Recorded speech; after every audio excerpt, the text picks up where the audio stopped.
Senhoras e senhores, ou seja, alunos e alunas, bom dia. Vamos hoje voltar a falar sobre erro de Dalberg.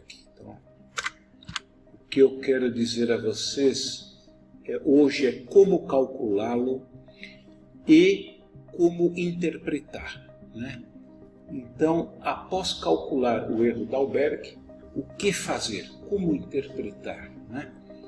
Então, após leitura de vários artigos, várias explicações, eu cheguei à seguinte conclusão: que se menciona erro Dalberg relativo, erro técnico da medição, coeficiente de variação de medidas duplicadas pelo método de desvio padrão intrassujeito. Pois bem, essas três terminologias referem-se à mesma coisa, ou seja, aquele erro de Dalberg que foi calculado ou em graus ou em milímetros na unidade da grandeza, ele passa a ser expresso de forma relativa, de forma percentual, para que seja possível a comparação de medições de diversas grandezas, tá? Muito bem, então, em geral, qual é a interpretação? Coeficiente de variação menor que 5%. Então, há uma imprecisão pequena, há boa repetibilidade na medição. Agora, na cefalometria ou odontometria, aparece uma interpretação assim: quando a relação, a variância de erro Dalberg, dividido pela variância total das medições, é inferior a 3%, é aceitável. Há uma imprecisão pequena, há boa repetibilidade na medição. Quando ela é superior, essa relação entre a variância de erro Dalberg e a variação total é inaceitável. Não há boa repetibilidade na medição. Quem tiver dificuldade de entender isso, então eu recomendo assistir à primeira aula do erro Dalberg, porque essa é a segunda aula. E na cefalometria, quando o erro de Dalberg tivermos medidas lineares, se menciona o critério de 1 milímetro. Quando é medidas angulares, 1,5 graus. Okay? Bom, o que é esse desvio padrão intrassujeito, o erro Dalberg? Ele é o desvio padrão de múltiplos valores da resposta do mesmo participante. Esta medida do desvio padrão estima a magnitude do erro aleatório. Então, uma quantificação. E o que é D da fórmula? A diferença entre a primeira e a segunda medida, após um intervalo de uma semana ou duas, né? E N é o tamanho da amostra. Agora é bom saber que 1 milímetro, 1,5 graus são limites clínicos aceitáveis com base em estudos anteriores ou por experiência, né? Vejam, erro técnico absoluto tem essa fórmula e o erro técnico relativo é o erro de Dalberg dividido pelo valor médio da variável multiplicado por 5. Tá?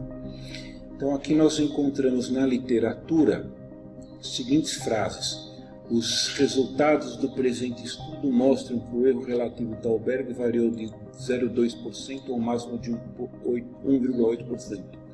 Consequentemente, o erro foi considerado pequeno e clinicamente não significativo, uma vez que o erro de medição na imagem crâniofacial é considerado clinicamente aceitável até o valor de 5%. Então, aqui, pelo que eu entendi, a interpretação foi via coeficiente de variação, ok?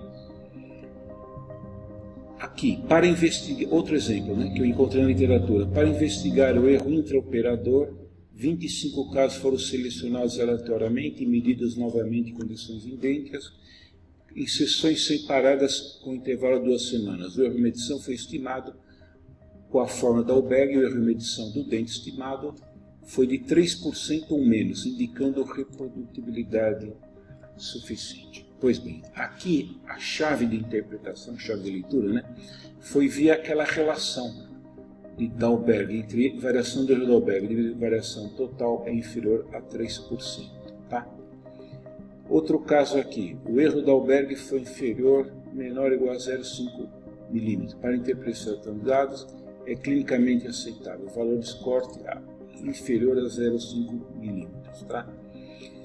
Bom, há outro caso, porém as modificações utilizadas mostram que o método utilizado para angulações da coroa canina, além de ser muito simples de usar, é notavelmente reprodutível, apresentando um erro aleatório menor que 2 graus.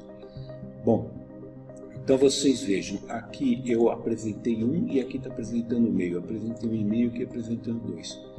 Então agora tem que lembrar do que eu falei antes, que a fórmula da Alberger fornece a avaliação quantitativa, mas limites clínicos aceitáveis só podem ser definidos com bases anteriores ou por experiência. Okay?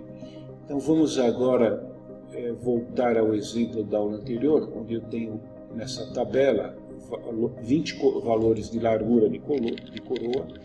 Aqui eu tenho 20 valores e aqui eu tenho 2 seções de leitura, a primeira e a segunda. A média geral de 40 valores dá 8,575. O erro do método relativo é Dalberg 0,084 aproximando, e aqui eu tenho uma relação inferior a 5%. Okay? Então, poderei dizer que a imprecisão, o erro de medição, para a largura foi de 1% do valor da média. Okay? Pois bem, como é que eu faço isso rapidamente no programa Minitab? É assim, olha, aqui eu copio todos esses comandos, venho aqui no programa Minitab, aqui eu tenho os valores da primeira medição, segunda medição, aqui eu teria a diferença, na coluna C4, teria a diferença da coluna 3 menos A2, na coluna C5 eu tenho a diferença ao quadrado, aqui a soma dos quadrados, aqui a soma dos quadrados dividido por 2 vezes o n, o tamanho da amostra, que é 20, e aqui a raiz quadrada. Né? Depois o que acontece? Eu extraio a raiz quadrada, divido pela média geral, e aqui eu passo a ter o coeficiente de variação. Okay? Então vocês vejam que por meio de Ctrl L eu abro a janela de comando, coloco aqui todas essas operações algébricas e envio aqui os cálculos. Né? Então eu tenho todos os cálculos e aqui eu tenho o coeficiente de variação inferior a 1% e aqui eu tenho o erro de Dalberg. Tá? Então, repetindo, eu venho aqui na janela de comando e eu coloco em cada linha a diferença ao quadrado, a soma, raiz quadrada, soma dos quadrados, o cálculo da média geral, que eu somo as 2 colunas e divido pelo tamanho, e daí a divisão e a multiplicação. Okay? Então vocês vejam que não é complicado esse cálculo, por isso inclusive que ele é popular e tem grande aceitação.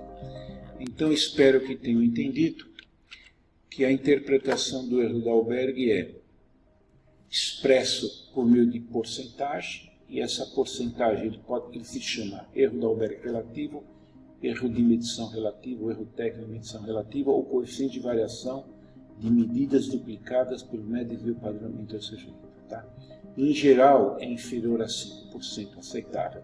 E na cefalometria, temos aí uma relação da variância do erro da Dalberg, que é desvio padrão ele ao quadrado, dividido pela variação total, e ele tem que ser inferior a 3%. E o cálculo disso eu apresentei por meio da aula anterior. Espero que tenham